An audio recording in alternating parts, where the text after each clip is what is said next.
안녕하세요. 하얀동알 크리에이터 제이입니다. 액션캠 3총사의 막내인 인스타360 에이스 프로 2세대가 작년 말에 출시했습니다. 예상보다 일찍 출시해서 새 제품을 동시에 비교하려고 했지만 여러 루머와 함께 한동안 배송 지연이 있었어요. 올해 초에 받고 한 달 정도 꼼꼼하게 사용해보고 리뷰를 마무리하게 되었습니다. 2025년을 시작으로 브이로그를 도전하시는 분들이 관심을 많이 갖고 있는 제품 인스타360 에이스 프로 2의 리뷰를 시작해보도록 하겠습니다. 영향력 있는 해외 유튜버들이 극찬했던 만큼 정말 대단한 제품인지 한번 꼼꼼하게 살펴보도록 하겠습니다. 이번 영상은 단순히 기계를 좋아하는 사람으로서 선입견 없이 순수하게 접근한 영상으로 제조회사, 유통사, 그 어떤 에이전트의 개입 없이 지극히 개인적인 경험을 바탕으로 구성한 장단점 리뷰임을 알려드립니다. 그럼 시작해볼까요?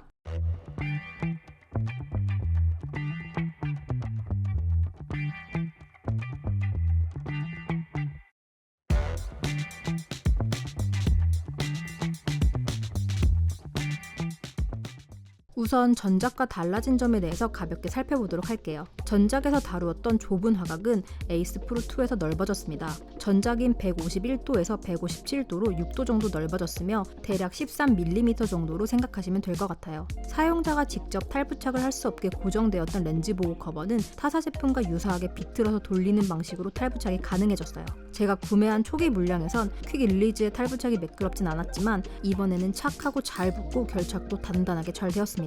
초기 물량에서 렌즈 내부에 습기가 차는 문제가 있다는 이야기가 있어서 유사한 상황을 구현해서 테스트해보았지만 구매한 제품에서 아직 습기가 차는 문제는 경험하지 못했어요. 뉴욕의 건조한 겨울 날씨 때문일 수도 있기 때문에 이 부분은 계절이 바뀌기 전까지는 확인드릴 수 없을 것 같습니다. 그리고 전작처럼 배터리 커버의 상부를 눌렀을 때 열리는 일은 없었으며 안전 버튼을 추가해서 유사시의 상황을 방지한 것으로 보입니다. 이제 본격적으로 에이스 프로 2의 장단점에 대해서 살펴보도록 할게요.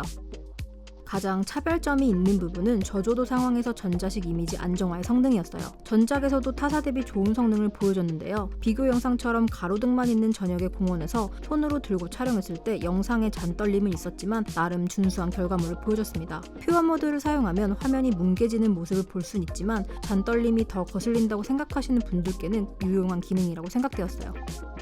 향상된 센서와 1.3분의 1인치 센서의 조합으로 저조도 상황에서 노이즈 억제력이 준수한 편이었습니다. 어두운 상황에서도 높은 비트레이트를 유지하면서 균일한 화질을 지원하는 점은 마음에 들었어요. ISO 6400으로 끌어올려도 약간의 노이즈는 눈에 띄었지만 화면이 뭉개지던가 노이즈로 화질 열화가 생기는 상황은 발생하지 않았습니다. 그리고 타사 제품들의 번갈아가며 비트레이트를 하향 조정했지만 에이스 프로는 그러지 않아서 좋았습니다. 하지만 높은 비트레이트를 지원하고 있다고 절대적으로 화질이 좋다고는 이야기할 수 없는 점은 단점에서 자세히 이야기하도록 할게요.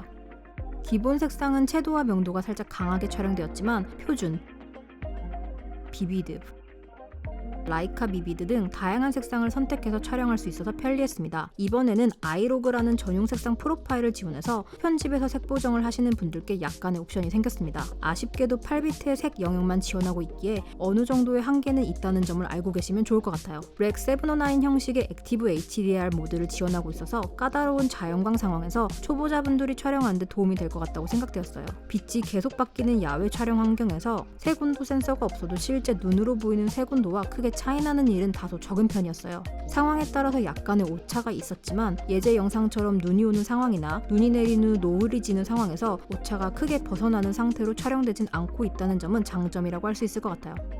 인스타360의 제품들은 전반적으로 마이크 수음 성능이 떨어져서 별도의 마이크를 사용해야 하는 경우가 많이 있었는데요. 마이크 성능도 타사와 비교했을 때 준수한 정도로 향상되어 있으며 지금은 센트럴파크에서 길을 걸으면서 마이크 테스트를 하고 있는 중입니다. 지금은 센트럴파크에서 길을 걸으면서 마이크 테스트를 하고 있는 중입니다.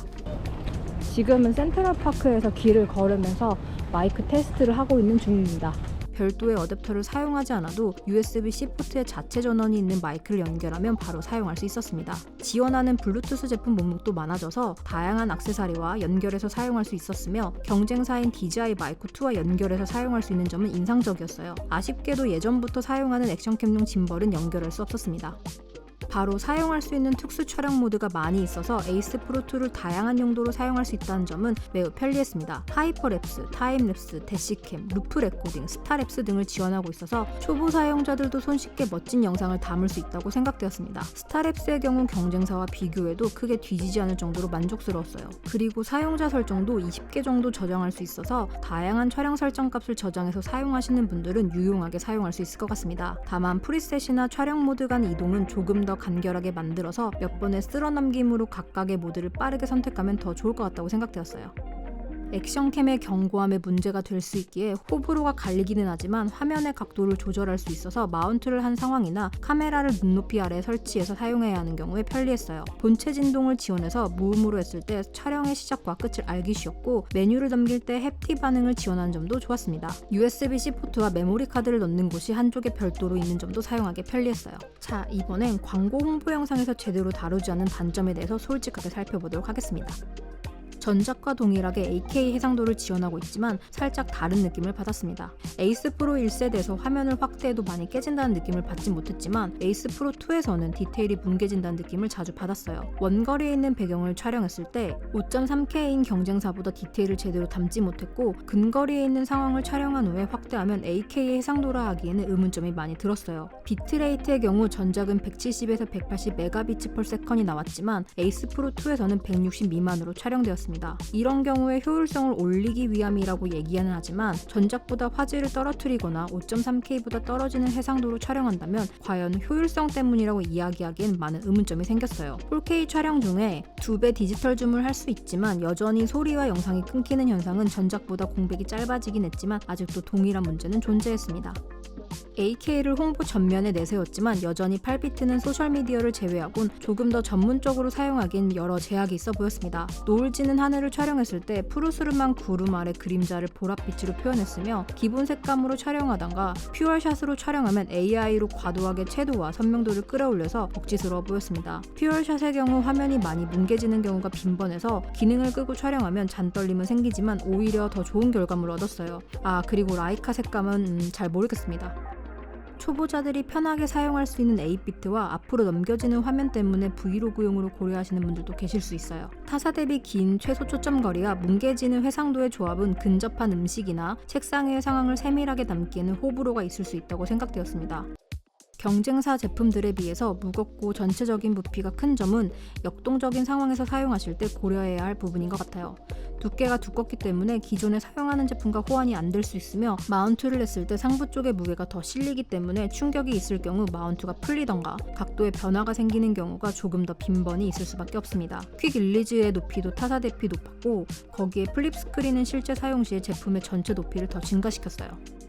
8K로 촬영 시에 화면 딜레이가 굉장히 심했으며 4K로 촬영 시에 녹화 버튼을 누른 후 녹화가 실제 시작되는 시점에 약간의 지연이 있음을 빈번하게 느꼈어요. 녹화 후에 저장되는 시간도 오래 걸렸으며 스타랩스를 촬영하고 기기 자체에서 처리되는 시간도 꽤 오래 걸렸어요. 거리를 걸으면서 신속하게 촬영하면서 끊어 촬영하는 스타일이라면 기기의 처리 속도가 조금 답답하게 느껴지시는 분들도 있을 거라고 생각되었습니다. 느긋하게 촬영하시는 분이라면 큰 문제는 없을 거예요.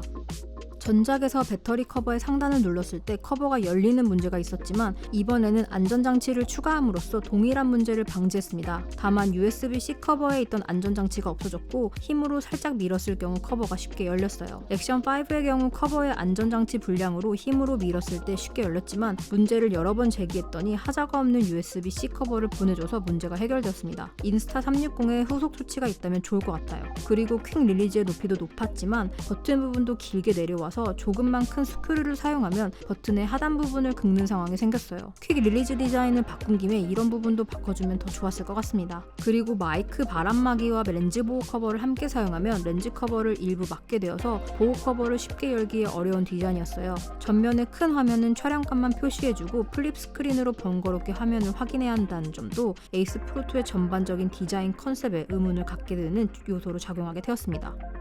높은 기본 가격대에 비해서 별도로 구매해야 하는 제품들도 너무 많았고 자잘하게 가지고 다녀야 하는 부속품도 많았어요. 바람막이나 일반 마이크 커버가 별도로 있어서 분실의 위험이 있었으며 내장 GPS도 없어서 GPS를 지원하는 제품을 별도로 구매해야 하던가 함께 사용해야 하는 번거로움이 있습니다. 제품의 기본 크기는 크기지만 본체에 쿼터 20도 없어서 전용 마운트 어댑터를 가지고 다녀야 하는 점도 실제 사용 시에 불편했어요. 타사 제품처럼 크기가 아예 작으면 이해해 볼 수 있지만 앞서 이야기했듯이 기본 제품 크기가 타사와 비교시 가장 크고 무겁다는 점을 다시 상기시켜 드려야 할 것 같습니다. 별도 판매하는 마운트에도 스크류 구멍이 없다는 점은 매우 아쉬운 부분입니다.